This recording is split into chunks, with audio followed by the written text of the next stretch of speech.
Podrick becomes a man, Lannister laws, and we get our biggest holy crap moment since Ned Stark lost his head. It's Walk of Punishment.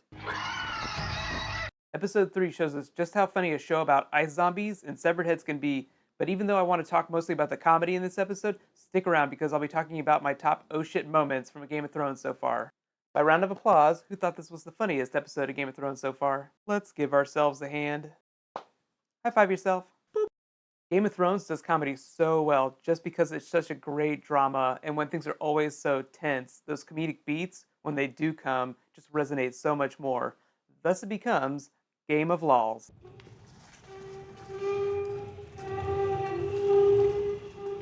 You really have to hand it to Podrick in this episode, even though the book doesn't give him that much to do outside of rescuing Tyrion and doing his errands.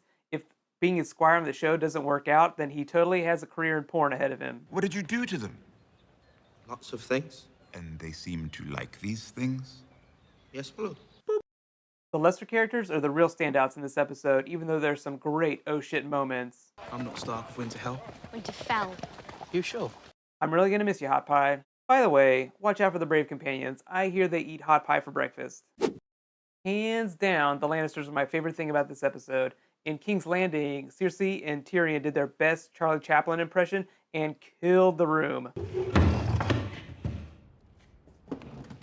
It wasn't a moment that was in the books, but hands down, it was my funniest moment of the season so far.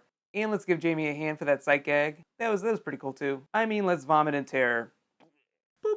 If you read the books, then you know this moment was coming, and we don't see him in the next episode, so everyone will have to wait 2 weeks to see the gory aftermath of this episode play out. But don't worry, the Jaime character is only going to get more interesting from here on out, so I'm really excited. Just for fun, tell me in the comments below what you thought was going to happen to Jaime when he got pulled up to that table at the end of the episode. Theon was the other character that got dragged through the mud in this episode, and he almost took it in the boop. Was it just me, or did it look like Dany walked onto the set of The Passion of the Christ? I hope they used a lot of sunblock in this episode. Yeah. The Astapor storyline kind of dragged a little, so it was one of my least favorite things about this episode. Next week, it will pay off, so I think it'll deliver one of the biggest oh shit moments from that episode. Can you make change for a dragon? I left my wallet back at the House of the Undying. Boop. Like I said, this is one of my favorite episodes so far. It was actually directed by David Benioff and D.B. Weiss. They're the showrunners.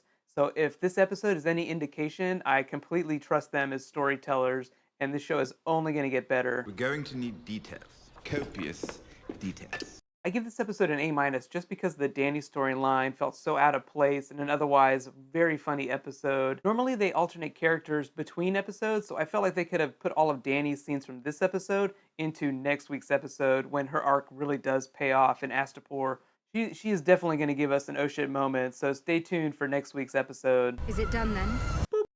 My biggest oh shit moments from Game of Thrones so far, in no particular order, include Ned Stark losing his head in Season 1, the Shadow Baby from Season 2, and the money shot of the White Walker from the Season 2 finale.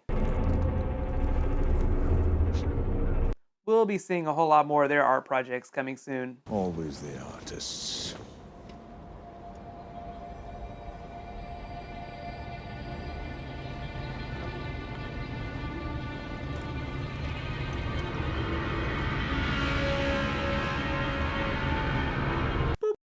I'm posting my Catching Fire trailer review, so if you want some cool behind the scenes info and some awesome facts about the film, be sure to check that video out. On Friday, I'm posting a new Iron Man 3 video. I've got some cool teasers for the post-credits scene, as well as some spoilers for the upcoming Marvel movies like Doctor Strange and Avengers 2.